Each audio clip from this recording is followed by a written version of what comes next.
Welcome back. We're going to be getting started here in just a moment. Well, like maybe 30 seconds.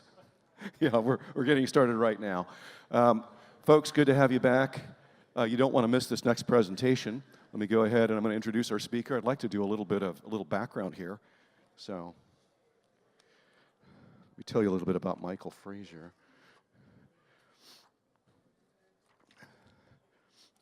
Michael is with blockchain and emerging technology. Is going to talk about blockchain and emerging technologies. The name of his company is Spire. We need to get underway, so if you would please give him a warm welcome and your full attention. Thanks. Thank you. Appreciate it. Good afternoon, everybody. Hope that everybody's having a great show. I've been around blockchain for a couple years. I also have a background in gaming and prepaid, so I know a lot about underbanked and emerging markets. I just have to say this has been one of the best conferences I've been to. I had a table out front, and I was talking to a couple gentlemen over here, and just the excitement and the level of engagement has just been awesome here, and just the questions that have been asked have been great. So what I'm going to do is talk a little about Upchannel. I represent Spire today, but make sure my safe harbor statement's up. And Upchannel is the one who is providing the platform, and then we're going to be looking to add a cryptocurrency wallet to it. So let's just jump right into it, and I'll tell you what to do. If you heard James speak yesterday morning, he said do your due diligence, look at the management team that is running the company. So I'm just going to flash up on the screen here that we have a really well-rounded team from healthcare, gaming, security backgrounds, marketing, very deep in the bench, and we have some great advisors as well as making sure we're doing everything correctly by the book. So talking about emerging markets, let's get right into it. You've probably heard a lot, the gentleman from SALT was talking about emerging markets. There's about 3 billion folks that are unbanked that are not tied to any financial institutions. Most of them are outside of the U.S. And if you look at, the Prime Minister of India, third largest economy in the world, and how they are treating their money and changing things, there's opportunities for what we're looking at doing, and I'm going to tell you a little more about that.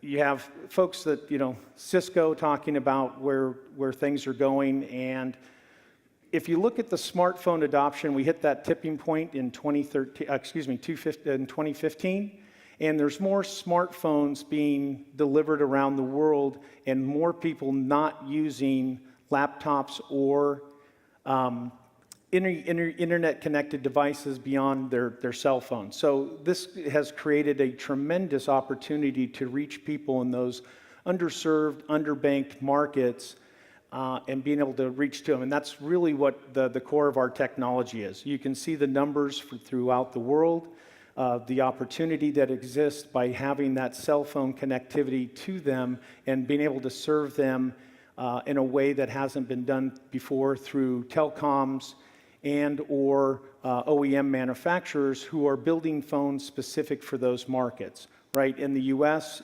some people can afford the iPhone 10 at $1,000, but if you're an emerging market and you're earning $800, that's probably not going to be a phone that's going to work for you. So what we're doing is we're working with OEMs and telecoms in those regions that are building phones that have Apple-like functionality on the smartphones at a price point that's affordable of maybe $45 when it's shipped into the country.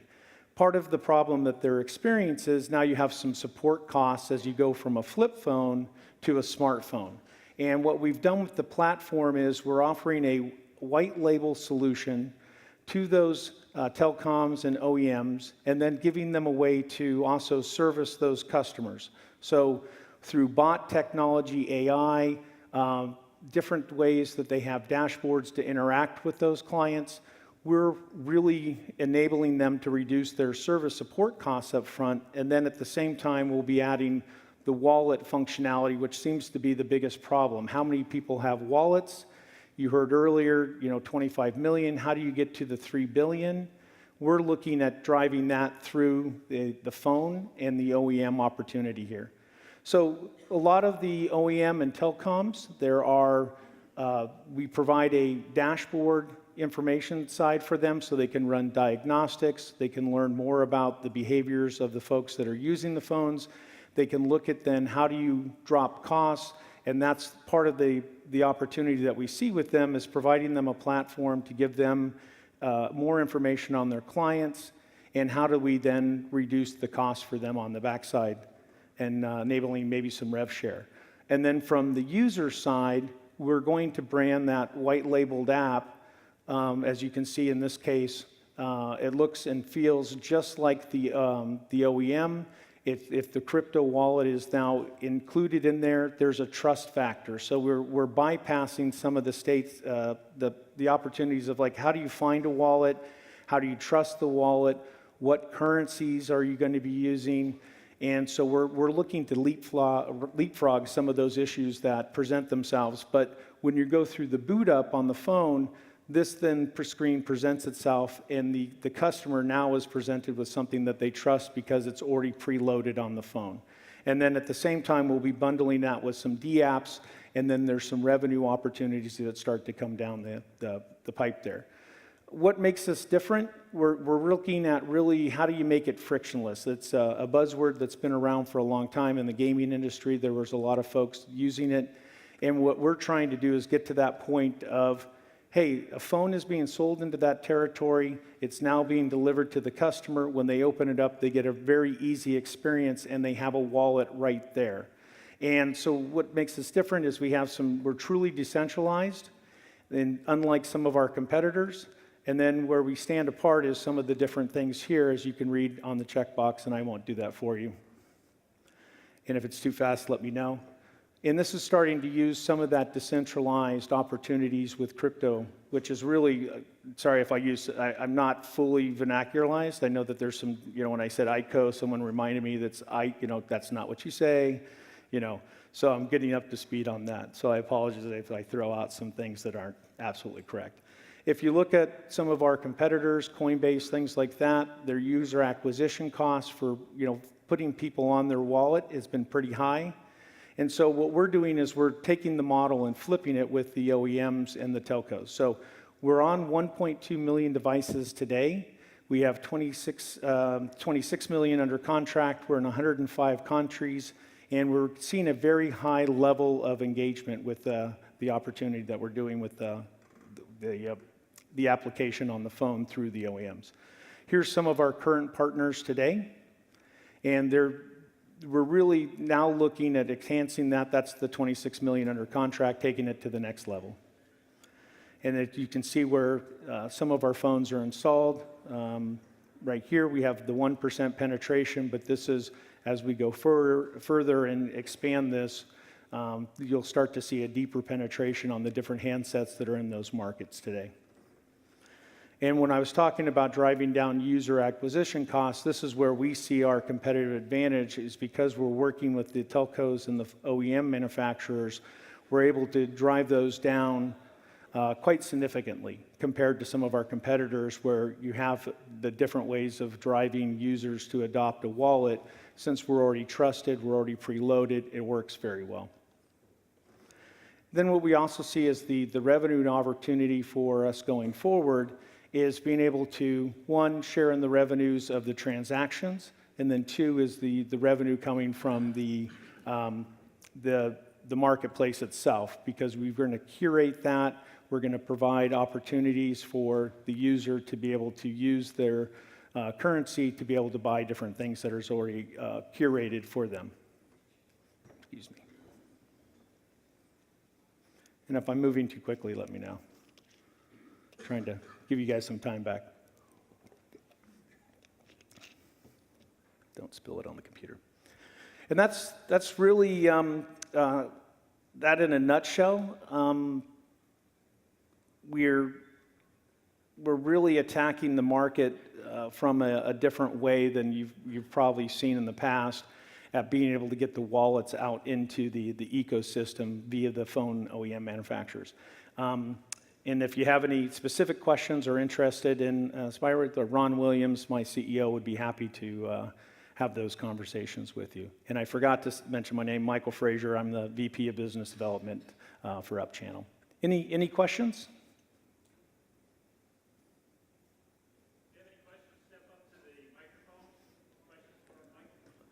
Oh boy, here it comes. This is not too tough. When do you think the wallet's going to be available, and then also what currencies do you think that you'll support? And then the second question, I'll wait until you get those done.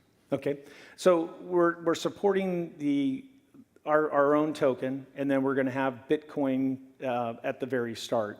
And then we're in negotiations with several of the other currencies. And if you look, we'll use our token to kind of make it easy to exchange into the other currencies that are going to be available. And so the wallet is going to be rolled out here in the next couple months, and it's ready to. It's been developed, and we're just on the next final stages of getting it ready to come out. And for the wallet, will the private key situation be kept on the user's phones, or are you centralizing key storage? Great question. I don't have the specific answer to that. If you look at the team, very highly technical on security. But if you like, I'll get your information and get back to you on that because that's a great question. Yes, sir. I have a question for you. Been living in the Caribbean for 20 years, so I saw the technology coming up. So I know emerging markets. Are you guys fair in the technological background that is in Africa, for example, where a few countries have early 3G and sometimes they are still on what we call 2G? Does your system fare pretty well speed-wise and is pretty safe in this technological environment? Thank you. The answer would be, we're looking at, when we're talking about this, since we're preloaded on OEM phones, if they are only supporting those type of speeds, if it's 2G or 3G, then we're going to be doing testing if that's that particular phone that's going into that territory. Right now, because of the newer phones and the updated, if it's 4G, what have you, most likely it's going to be 3G. Though if those phones are supporting that, then we're going to be fully tested to make sure that there are no issues with the capability of the application. One, giving information back to the telecom or OEM, and then two, when the application is launched, being able to access the applications as well as the wallet. Does that answer your question? Yeah. Okay, thank you. I know I was quick. You guys are like so nice.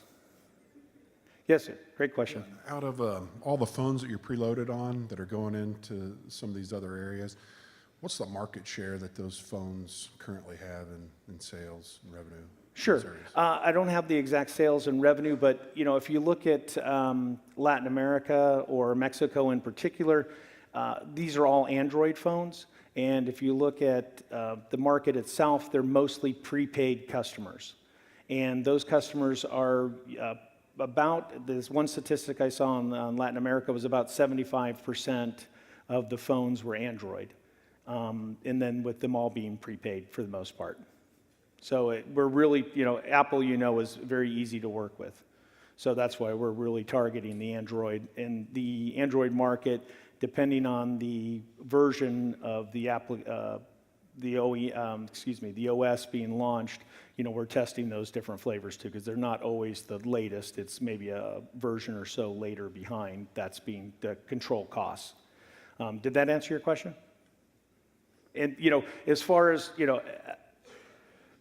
the sales revenue and things like that on the phone, I don't have that exact number, but I can get that for you. Great. Uh-oh. I thought I was going to escape. Will the wallet be able, since you're kind of running a platform, and the platform will have apps on it, will the crypto wallet be integrated into the payment processing of the applications that are within the system? So let me make sure I understand that. So walk me through exactly. So the application, we're adding the wallet into the application now. And so the functionality that you're looking for is? If, let's say that I wanted to, you guys add an e-commerce, some sort of connection, or right. or send money to someone else, will the wallet automatically be integrated into the fabric? The Yes, system that to is? answer that question, as well as if you look at a lot of the prepaid market, there are top-ups that happen, other items. So it's going to be woven in there, and then the security, we make sure it's nice and tight, right? That's the biggest issue, is the security and being able not to hack it. And then one of the things someone kept asking me at the table is, if I lose the phone, we're going to have a separate recovery seed process with, a 15-digit password, things like that. So it's not lost. They'll be able to recover that. Great. Uh-oh.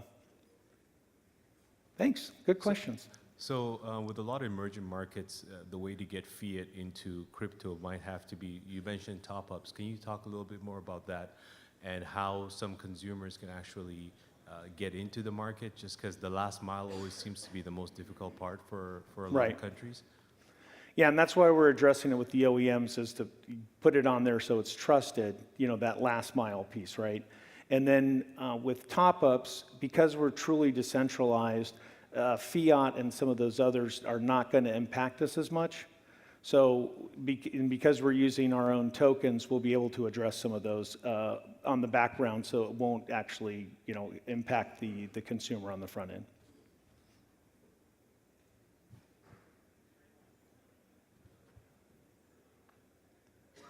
Hi, question. So are you looking at only having the app on the phone, or will there be some kind of integration point with vendors or something where you can go into a location and kind of, I don't know, go through some process to top up or something like that? Yeah, so what we're looking at is, one, solving the problem of how do you get a trusted wallet in the last mile? How do you service those customers? And then as we build out the ecosystem, we're looking at those integrations with the key partners to be able to then service and solve the problems. One of the questions that I had at the table the other day is, like, in Africa, someone's working in a mine. They want to send money back to their person in the village, brother, mother, whomever. Typically, a guy walks up, you give him the money, and you hope it gets to your family member. So inside the application with the D-apps and some of the other things that we're doing, we want to be able to have that, or there will be the capability of being able to service that money transfer securely, being able to do top-ups, those different things. Did that answer your question? Okay. Yeah, we're trying to really solve that last mile. And then as the nice thing is, the great thing about humans is we figure out that if there's an easier way to do it, in a lot of the countries, things are tied to SIM cards. And once the SIM card, you can't do anything else with it. And that's what we're also trying to address, is like, how do we give it to the masses? And then smart people tend to figure out really great ways, and then they would approach us, and could we put an application to solve a particular problem in that area? Yes, sir. How do you gonna solve with your user interface? How do you gonna solve the issue of lack of literacy in some emerging markets? You have some people that can barely read, or just read the Right. numbers, or know nothing at all. So I don't know if you guys thought about it, but by my own experience, it really has to be graphical and understandable by everybody. Otherwise, you won't get all the market you could expect. Right. Did you address that already? Thank you. Yeah, we are addressing it too through voice. So voice instructions will, in the native language would be included, and then highly graphical to make sure that. And that's the nice thing when it's up on the phone with call center support. And or typically what happens with an Android phone is I've run out of space on my phone to take pictures. And instead of calling that cost $10 to $15 to a call center, typically we would then have, when they launch the app, they would be able to go into that control and then have pictures to show them how to maybe delete the memory to free up the camera, or they could go through a voice instruction to do the same thing. So we are thinking about that. if they're illiterate, or how do we make it easy for them to solve the problem before they actually have to call a call center. And we are supporting the native languages for those areas. All right. Any other questions? I have a question for you. I'm over on your right. Oh boy, here we go. I have a question, and I'm going to preface this with I'm a complete novice and illiterate, and for lack of a better term, a virgin to all this stuff. So I have a question that may be appropriate, may not be appropriate. If it's inappropriate, tell me. Don't feel guilty telling me you don't know what you're talking about. But my question is really more big picture, like 30,000-foot view. 10 years down the road, 15 years down, what do you foresee with what you're doing? And tell me if I'm off base, but that's kind of, if you had a crystal ball, what do you foresee the future?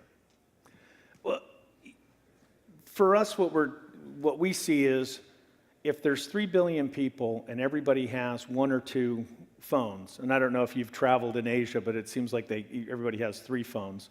And I'm not sure what they're doing with them. But we see the ability with working with the OEMs and the telecoms, could we penetrate to 100 million, 200 million, 500 million different devices?